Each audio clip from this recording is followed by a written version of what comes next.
প্ৰণৱ দলে সহ সতীৰ্থসকলক মুক্তিৰ দাবীত বোকাখাতত প্ৰতিবাদী কাৰ্যসূচী প্ৰতিবাদত অংশগ্ৰহণ কৃষক মুক্তি সংগ্ৰাম সমিতিৰ প্ৰতিবাদত অংশ লৈ কৃষক মুক্তিৰ সাধাৰণ সম্পাদক বিদ্যুৎ শইকীয়াই প্ৰতিক্ৰিয়া প্ৰকাশ কৰে মুখ্যমন্ত্ৰী আৰু স্থানীয় বিধায়ক অতুল বৰাক কঠোৰ সমালোচনা কৃষক মুক্তি সংগ্ৰাম সমিতিৰ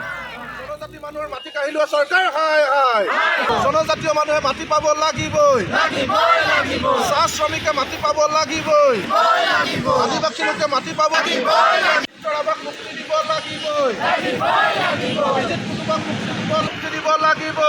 আমি আজি প্ৰথমতে গোলাঘাট থানালৈ গ'লোঁ। তাত আপোনালোকে জানে যে তিনিগৰাকী প্ৰণৱ দলে অমিত নাগ আৰু বিজিত কুটুম তিনিগৰাকীক তাত 7 দিনৰ কাৰণে জিম্মাত ৰাখিছে আৰু তেখেতৰ খবৰ ল'লোঁ। তেখেতলোক মোটামুটি ঠিকে আছে, কিন্তু বিজিত কুটুমৰ অকণমান স্বাস্থ্যৰ অৱনতি ঘটিছে। তেখেতক চিকিৎসাৰ ব্যৱস্থা কৰিছে প্ৰশাসনে, পুলিচে।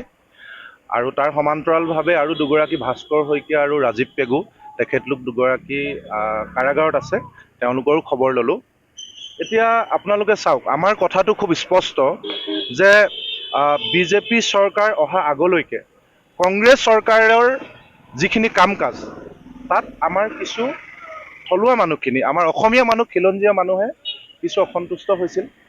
আৰু অসন্তুষ্ট হওঁতে বিজেপিয়ে কি বুলি ক'লে যে আমি জাতি মাটি ভেটি ৰক্ষা কৰিম আৰু আমি খিলঞ্জীয়া